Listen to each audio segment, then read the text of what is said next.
Greetings guys, gals, non-binary pals, and welcome back to another video. Today I am going to be watching a video or two, depending on time, posted by this creator called gothix.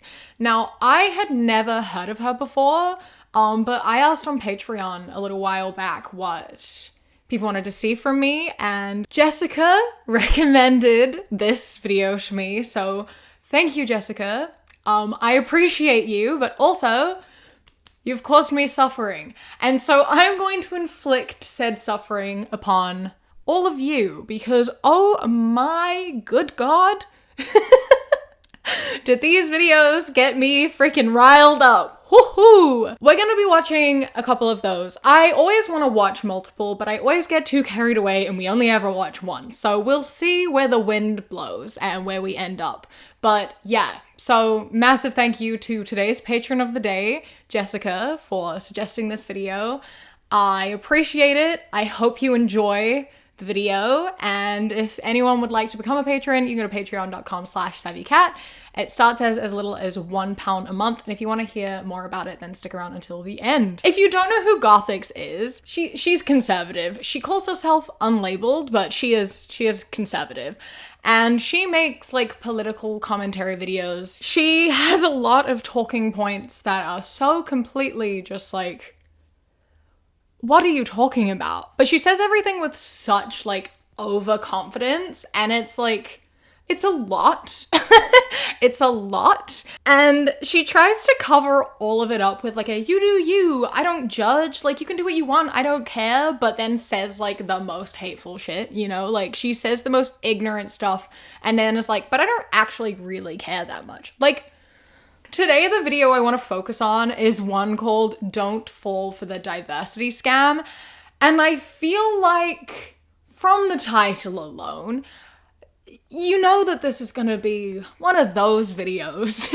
All right, let's get into it. Anyone that says we haven't made progress in terms of diversity is simply being dishonest. I mean, it is not the 1940s anymore. We know what diversity is. We know what inclusion is. I mean, yeah. No one's saying that there hasn't been any progress with diversity and representation. No one is saying that. But progress isn't the end goal. Progress is an ongoing thing. You don't progress and then just stop because you're like, it's better than before. You progress until it's good and equal. We're not there yet. We're still in the progress. No one is saying it hasn't progressed. It has. But there's a long way to go. I'm going to be discussing how the political left has weaponized these terms in order to further a political agenda. One of the first tactics that they use to do this is by controlling language. Now, the other tactic that they'll use is by promoting collectivism. This idea that me as a black person share the same experiences as this other random black person. Oftentimes you might hear the phrase we when someone is talking about their experience as someone in the LGBT or someone that's black. They have this sense of, I am connected with someone else on the principles of skin color or gender or sexuality. Well, yeah, we have a major thing in common that affects our lives based off of the society that we live in. So like when I say we, referring to the queer community, we face oppression because we do, and we all experience that differently. And a lot of the time we isn't necessarily encapsulating everyone, but it is like overall, like a lot of people are included in like a large amount of the conversation. Like I personally never had to come out to my family. That's not something I ever did. However, a majority of queer people do. And a lot of queer people when talking about coming out will be like, when we come out, when we as queer people come out, and I don't take offense to that. I am an outlier in that situation. And I understand the like struggle and the fear that must come with that because like, although I'm not someone who's ever faced much discrimination within my friends or family or workspace or school, that's not something I've ever had to deal with. I remember being in a relationship with a woman for the first time and the only time. And We went to her hometown, which was like a small town in New Zealand, and I was like afraid to hold her hand because I knew people were gonna look at me and I knew people might say something. And I felt that fear for the first time. And I was like, oh my God, I didn't even know I had that. That's not something I ever thought that would concern me because it had never been a concern in my day-to-day life because of the privileged space that I grew up in. I'd never had that fear before. And I didn't realize it was like so ingrained in me that like being in a small town in New Zealand, I was like afraid, you know? Like that is a very widespread, almost universal similarity that all queer people will experience at some point. Maybe not everyone, but we are all aware that we are treated differently, we are viewed differently, and whether, you know, however that manifests itself might be different between people, but that is a shared experience, whether people acknowledge it or are aware of it or not. And it's the same with like, you know, other forms of oppression. Like as women, I know that we as women are treated unequally within society. And I know that like, even if I'm not actively aware of that, and I know there are a lot of women who like to say, we aren't discriminated against. We have the same opportunities. We have all the same stuff. There's no sexism that exists, no misogyny that exists. And they can deny that all they like, but it doesn't take away from the fact that they have experienced misogyny. That is definitely something that they have experienced being talked over or being interrupted or being made to feel smaller. But some people don't acknowledge it or realize that it's happening because of how normal it is. So I can say we have experienced this and we experience this thing as a collective. Whether people want to acknowledge that or not is up to them. But it doesn't take away from the fact that it is true. Anyway, we are 1 minute into the video and I've been talking for 10. So I'm going to keep going. The last tactic that they'll use is by encouraging victimization. They'll victimize people to get them to believe they actually need this thing. They do this by trying to convince everyone that words equal violence. Consider what the typical response would be if a white person were to call a black person the N-word. Some people would react very aggressively, and some other times it could lead to physical assault, which both are bad. Not me though, I don't react that way because I'm able to make that separation and say, that is a word and I'm still okay. I have things to do, goodbye. Good for you. I'm glad that words don't affect you like that, but it's this thing of like, you have to understand the intention behind the word, right? People are saying that because they know it's a powerful word and that it hurts and they know that it's bad to say and what the roots are. So like you can brush it off and say it doesn't impact you. You don't have to like yell at people or get into physical altercations with people to acknowledge that a word is like heavy and holds a lot of weight, you know? Like a lot of the time when people say the N-word in like a casual setting or whatever, and they're informed like, hey, don't say that, it has this weight. It's not out of anger, it's out of like lack of education until they say it again. And then it's like, okay, well, you know what this word means. You know why you shouldn't say it. And that is because it holds a lot of like hatred and awful, awful, heavy stuff. And if you choose to say it, you're choosing to say that you don't care about that. And you don't care about what this word actually means and why it is such a harmful word. And then people get upset because knowing that and being told why you shouldn't say it, saying it means you don't care, and it means you don't care about the weight of that thing. So I think people are rightfully allowed to get upset about it. You don't have to be like personally offended, but you can make a judgment on a person who says it. And if they don't want to listen to you and stop saying it, that's on them, but you are allowed to be hurt by that. Here's another example, the gender identity community. If I were to say that man is still a man despite all of these surgeries or hormones he takes, or there is no such thing as non-binary, you're either a man or a woman, some people would say that's harmful. What you're saying is going to cause harm. They're trying to make words the equivalent to actual literal violence. What? Yeah, it is harmful and it is doing harm. And words can be as bad as physical violence. What are you on? It is really dangerous to say that words cannot be as harmful as physical violence, and it sets people up to be put in really terrible positions and to be very hurt. There are a multitude of reasons for this, all right? I could go into this and talk about this alone for so long. Hear me out here, all right? If we are taught that words cannot do physical damage, then you are teaching people to put up with so much emotional abuse and damage. Being invalidated in your gender like that, if you are a trans woman and you have figured out that identity and you feel confident and comfortable presenting as a woman and being a woman and telling people you're a woman after spending years of battling that within yourself, and you finally, decide that you're ready to share that, ready to live as your authentic self, and someone comes in and invalidates that and is like, no, you're a man. No, you're a man. That's going to fucking hurt. That is going to hurt. And you might not be physically hurting them. However, a lot of trans people are physically hurting themselves, and that is because of words. And you can be like, you can be stronger. I can ignore the N-word being said to me, so then why can't you do that? Everyone has a different emotional threshold.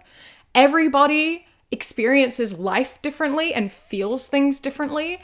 And if you have spent a long time trying to overcome some internal turmoil and you get beaten down for it, it's gonna fucking hurt because they have already spent time in their heads telling themselves this and they finally overcome it. And then to be told it, it's very, very damaging. I am someone who has been emotionally abused by people around me my entire life. I was in an abusive relationship for 3 years, and that was very, very heavily emotional abuse. And that is the most damaging, awful thing I've ever been through because words fucking hurt and they can do so much damage. And talking to my therapist about it and stuff, a lot of the time they'll always say, emotional damage and words and the way people speak to you and treat you through their words can be much more damaging because there's no physical proof of it. And because of people like you who say that words aren't bad, violence is bad. People invalidate the way that the words make them feel. People say, well, it can't be bad because they aren't hitting me. Or, well, it can't be bad because I'm not being physically abused, so therefore I have to suck it up and put up with it. No. Words hurt. Words are impactful. Everyone responds to things differently. Everyone has a different emotional threshold. And we are all different fucking people, all right? I'm glad that words don't hurt you, but you aren't the blueprint. You are saying, you just fucking said, you need to stop referring to everyone as a collective. You need to stop saying we, because we're all different, My skin color doesn't make me the same as every other person of my skin color. My sexuality doesn't make me the same as everyone else. Exactly. So why are you saying that because words don't hurt you, they shouldn't hurt anyone else? This isn't a collective. We're all individuals. We're going to get into it, and we're going to start this off by talking about representation, which I think is the most insulting thing to say, especially in terms of Hollywood. We lack representation in movies. Yeah, really? Really? Uh-huh. Tell me more lies. That's so funny.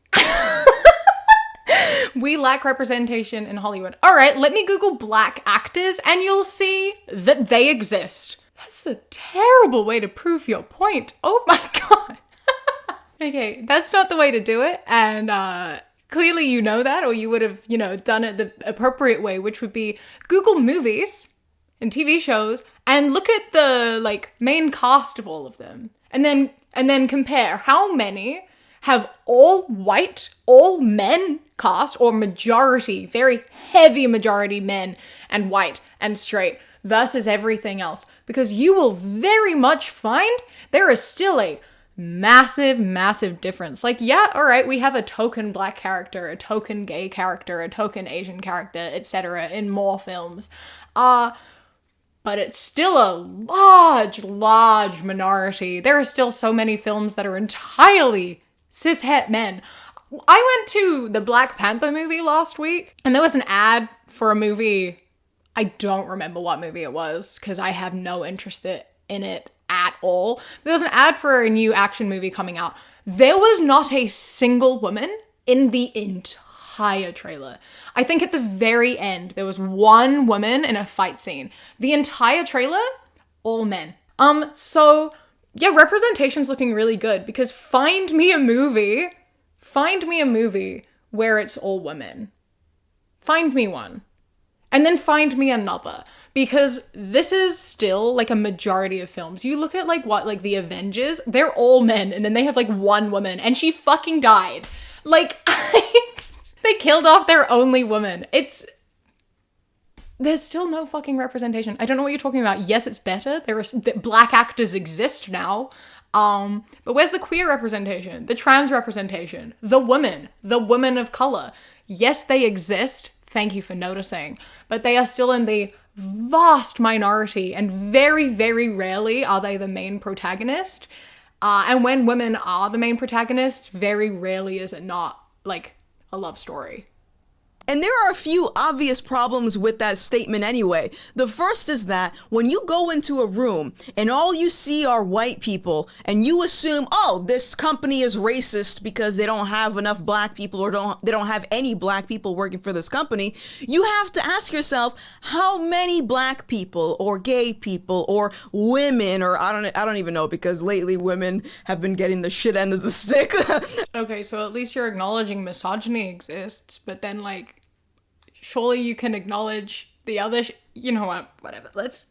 But how many people within these categories are actually pursuing that field? That's the first question you have to ask. And then the other thing you have to consider is how many people a part of those demographics are actually good at what they're doing. What about their experience? What about their values? Are they fit for that position? And this leads you into then having to ask, why would a majority of people who are interested in this field be white men? Why are they the ones who all want to work here? And why are they the ones being hired? You said you don't like the collective, and you hate using the collective we when talking about like a group of people, like of a specific race or sexuality or gender, etc., right? You hate using that because, you know, we're all different people within that. So then tell me why only white men would be interested in this thing. That seems like a pretty collective thing. I thought that we were all individuals and it had nothing to do with our races or our sexualities or our gender, etc. So then why would only white men be interested in it? Why would only they be hired? Because surely more black people, more Asian people, more queer people, more women would be interested in those fields. Do you think that white men were brought up differently in order to feel as though they could succeed in this field more? Do you think that they were catered to more in order to get to this place? Do you think they were given the opportunity to get more education in this field? Do you think that all these white men who are superiors and are superiors because they are better and more qualified are better and more qualified because it's in, you know, white men's genes, or because of the way that we are treated differently in society? This is just something to think about. You can't have both. You can't say, we are all the same. It doesn't matter. I don't see color. I don't see gender. It's all about how qualified you are and how good you are. And at the same time be like, maybe all the people who were best at it were just white men. Why do you think that is? How do you think we got there? Representation is actually more dangerous when we're speaking in terms of politics. Because if you're always looking at everything through the lens of identity, skin color, race, sexuality, what you're doing at the same time is you're providing that person shield from criticism.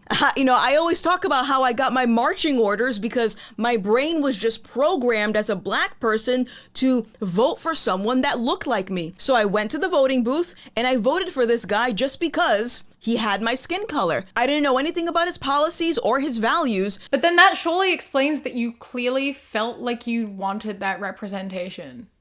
You know, like you wanted a black person in office because you wanted the representation there. So like you didn't look into his policies and things because you felt that that representation was missing. That is a problem. Obviously, people absolutely should be looking into the policies of the people that they're voting for, and it shouldn't come down to, you know, their ethnicity or their culture or their gender or their sexuality, etc., etc. It should entirely revolve around their policies. You're absolutely correct. You are talking about this like it's the left's fault, right? Like it's the left being like, pushing, vote for them because they're a woman, vote for them because they're black, vote for them because they're gay.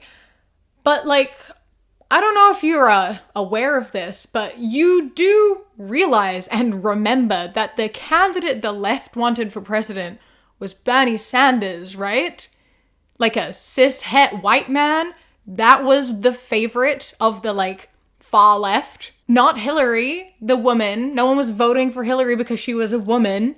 No one wanted her running. They wanted Bernie Sanders because they didn't like Hillary's policies and such. Hillary was the lesser of two evils in the voting, so obviously people voted for her because what else were they gonna fucking do? But that's not what people wanted. Not the left, anyway. This sounds like a you problem, man. But when people had opposition to Obama being in office, what was the response? You're racist. You see, this is how it gives shield to people that are not qualified or don't actually want to enact policies that are going to help the people they claim they want to help. I personally have not seen an argument happen where someone has said, I don't like the policies of this person, and then them being immediately accused of being racist or homophobic or misogynistic or anything. Unless they like include at the end, it's like, of course a black man would do that. Of course they're a woman. This is why women shouldn't be in charge. This is why gay people shouldn't be in positions of authority. Then, rightfully, they are called racist or homophobic or misogynistic because they've brought that into it. But a lot of people with critical thinking on both sides will come up with actual reasons why they dislike people. Most of the shit I see about Obama from the left is negative. It is negative. You can be good and bad at the same time. Not everything is black and white. Nothing is black and white. It can be, I'm glad that a black man was able to become president. It's cool that we were able to see that and finally have representation within the White House. And also, I really disliked some of his policies and he did some really terrible things. You can like some policies and dislike some policies as long as you don't ever tie his race into that, which, as far as I am aware, most people, at least on the left, do not do.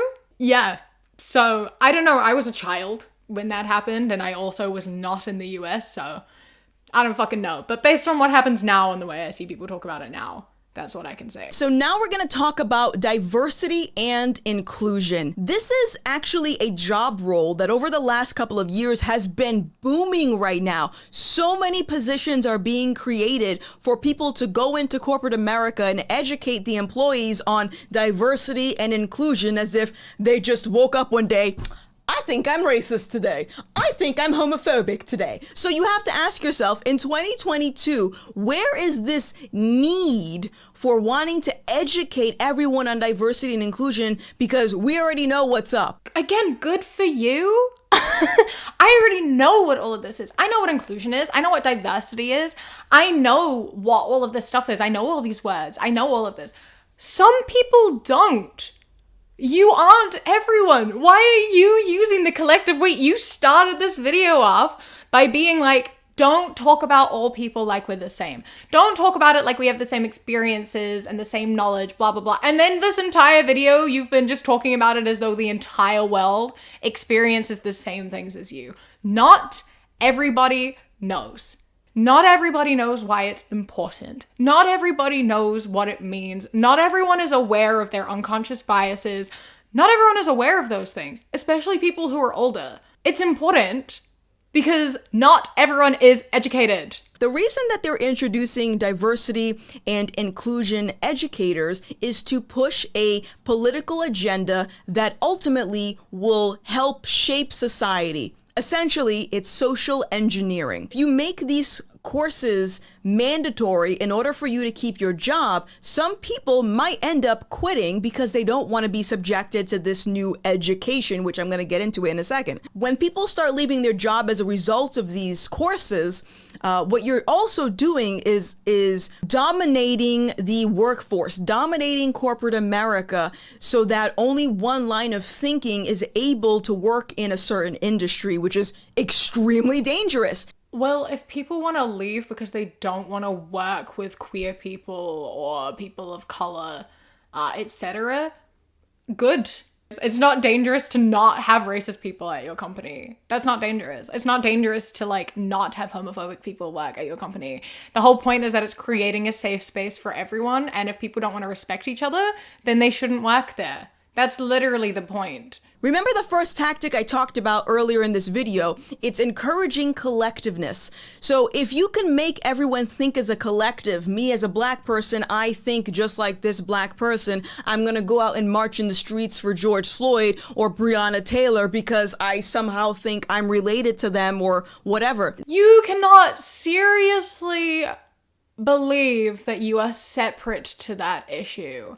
It is a very well established just fact that black people are discriminated against and do suffer more from police violence and police brutality. That is just an established fact. And I understand wanting to disconnect yourself from that because it is like a scary reality. And you don't want to accept that that is something that could potentially happen to you. And I understand that as much as a white person can understand that. But it doesn't make it not true, you know?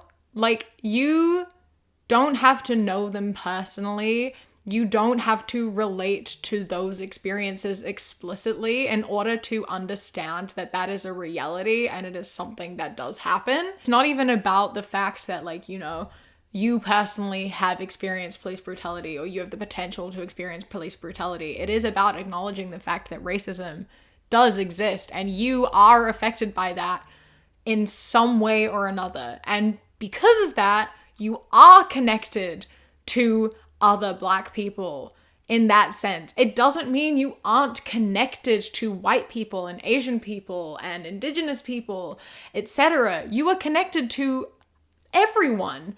And you just relate to people in different ways, and different experiences relate to people in different ways. And that is unfortunately, obviously, something that you are able to relate to in some sense that, like, it's not something I'm ever going to be able to relate to or any other white person is going to be able to relate to. Think about it. A lot of people still have to put food on the table. They still got to pay their rent. So the result is they'll take these courses and they'll have to abandon their reason or abandon their own values just to get a paycheck. And actually, this is a great segue to remind you of one of my previous videos titled Jesus is the Answer. Christianity ties into a lot of the social divide that we're seeing right now. A lot of the division that's happening is a direct attack on Christianity. Because let's be real, America was founded on Christian morals. It's written everywhere. Pledge of Allegiance. It's in our money. It's a part of our culture. That is a... That was a statement and a half. My good God. Ooh, first and foremost, America was founded on Christianity. America existed well before Christians arrived. America was, like, you know, destroyed because of Christianity. Americans were, like, murdered and kidnapped and abused because of Christianity, and converted into Christianity. And then they, like, you know, built modern day America off of the back of all of that. But it didn't have a really good starting point, considering it started with murder and torture and raiding and demolishing and war, and all of that is where it started. So that's not a very good foundation for a country. So already, yikes. Yikes. Also, talking about the Pledge of Allegiance like it's a good thing is another big yikes for me, because the Pledge of Allegiance is arguably one of the most fucked up, terrifying things ever. It is terrifying, and it should not exist, like at schools and shit. It's terrifying. Don't don't do that. You want to talk about like brainwashing kids and like forcing people to do stuff against their will? It's that. Especially if you want to be saying, you know, the Pledge of Allegiance is based in Christianity, as are the morals of your country, and then you're forcing all children at schools to do the Pledge of Allegiance. You are then forcing children of other religions to pledge allegiance to like a Christian thing. That's against their beliefs, that's against their morals, and yet they're being forced to do that because America was founded on Christianity. Modern day America literally came in and like destroyed all the culture that exists before them, including like third genders, which you don't think exists because you prefer the modern day Christian America, obviously. The Pledge of Allegiance isn't good. Having a country built on Christianity isn't good. You're meant to separate church and state, right? Is that not the fucking thing? Is that not a thing? Is that not a thing? Then shouldn't Christianity not be part of the money? It shouldn't be part of the country's morals. That shouldn't be an integral part of your society. Christianity should not play a role in your country's morals and ethics because one, wasn't a Christian country to begin with. That was kind of forced upon people. Two, not everyone's fucking Christian. Not everyone's Christian. Get over it. And three, separate church and state, right? Surely. That's in your fun little constitution. So, what's this argument for? So if you want to get rid of America, you have to first get rid of Christianity. So check out that video. Drop a like if you want me to watch that video, by the way. I haven't. It's quite long. If you want me to watch it, leave a like and a comment. And I'll do it when I get to like 9,000 likes. Let's aim for 9K likes, and then I'll do this video. My fiance had to take one of these stupid courses, all right? And he showed me what was in one of the slides, and they were talking about gender identity. Now, gender identity is a made-up concept. No, correct. Yeah, gender identity is a made-up concept because gender is a made-up concept. Because everything is a fucking made-up concept. Money is a made-up concept. Money's not real. Gender isn't real. None of it's fucking real. I don't care how many allies have told you otherwise or how many doctors and scientists have affirmed this. Those aren't doctors, those are activists. And in the Bible, it recognizes men and women. There are no pronouns, there is no non-binary. It simply doesn't exist. I don't care if doctors and scientists say that there are more than two genders. I don't care if doctors and scientists say that being trans is a real thing and it's a biological thing. They're lying. The doctors who have qualifications and who have spent years studying this and who actually know how all of this works and how bodies work, they're fucking lying. I know better because I read the Bible, and the Bible doesn't mention gender and it doesn't mention pronouns. I promise you, the men who wrote the Bible don't know more about gender than biologists, doctors, scientists, etc. now, in the year of 2023, when we have so much technology and understanding. Back then, they thought the fucking world was flat. What do you mean? Reading the Bible doesn't make you understand how people work. That's not a science book. Things that don't exist, I love this too. They don't mention gender or trans or pronouns in the Bible. Okay, well, I'm pretty sure they do use pronouns in the Bible. I'm like almost certain. I've never read the Bible, but I can be pretty certain they use pronouns. But also, just because something doesn't exist in the Bible doesn't mean it doesn't exist in real life. Did they mention cars? Did they mention plumbing? Did they mention cell phones or lights? Did they mention camera that you're filming on right now or the internet? Do none of those things exist because they weren't mentioned in the Bible?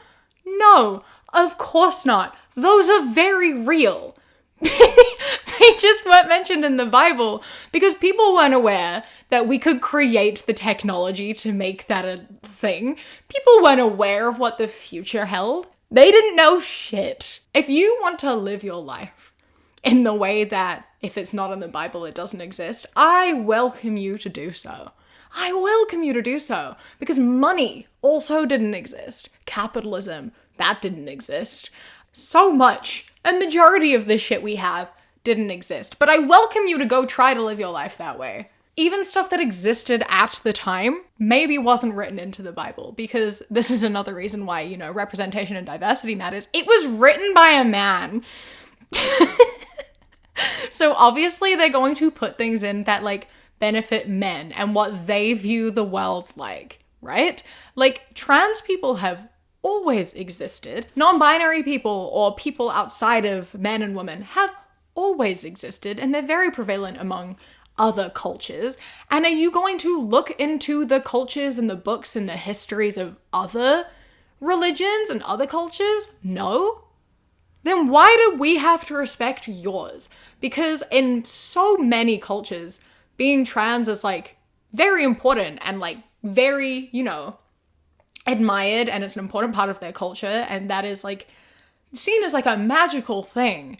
But you don't care about that. You don't care about anyone else's heritage or anyone else's culture, because you view the Bible as the only thing that matters and the only thing that is real and based on reality. And that's so disrespectful. She made a whole other video that I was gonna watch, but I've been here for too long and I don't think I have time. But I'll summarize a little bit. Maybe I'll do a video about it later as well. Or maybe I'll do a video on my second channel. Basically, she has a whole video talking about like lying and how being trans isn't real. And if you acknowledge someone's preferred pronouns and their like new gender, you are lying to them. But a majority of people don't believe in your God. A majority of people don't follow the Bible. A majority of people don't believe the Bible to be true. And you do. And you are telling everyone who disagrees with what the Bible says that they are wrong. You are calling them liars. But to me, you are a liar. So why are you correct and everyone else is wrong? Why are you lying to me? It might be your truth, but it's a lie to me. And you've said don't lie to people, but you're lying to me because that's not my truth. And it's not the truth for so many others. All you have to do is respect everyone's individual truth. Because as you said, we are all individuals and we can't live under one collective mind, which is something that you are trying to enforce because you want everyone to live by your morals and what you believe is true. But I thought you said that was damaging and dangerous. Respect people's truths, respect people's individuality. So the next time someone talks about diversity, inclusion, or representation, run the other way. Okay, so that was gothix. I spoke a lot. She got me real riled up. There are a few videos of hers that I would like to sit down and watch and talk about. So I might do another one of them. Like I said, 9,000 likes and I'll do the one about Jesus. And I might do one on the second channel. I haven't uploaded there for a while, so maybe I will there. It's Kiwi with a Q if you want to go subscribe. Thank you so much for watching. I hope that you did enjoy. A massive thank you to my Sprout and Above patrons whose names are up on the screen right now. And a huge thank you to my Kiwi Cat patrons, Wolf, Toulouse, Bobby, Josh, Mandy, Robbie, Ikazel, Kai, Jessica, Eldo, Ida, Queer Corey, Mick McKenna, Anna, Raven, Danielle, Elias, and Evie. I appreciate you all so much. Thank you so much for joining. If you would like to become a patron, you go to patreon.com/savvycat or click the top link in the description. For as little as £1 a month, you get my videos a day early, as well as podcasts a week early. And then for £3 and up, you get things like outtakes, a bonus mini podcast, live streams, etc. I appreciate it. Don't forget to like, comment, subscribe, etc. Follow me on Instagram, The Queer Kiwi, and Twitter, That Queer Kiwi. I hope that you enjoy the rest of your day. Stay safe. Keep fighting. I love you. Mwah. When you close your eyes.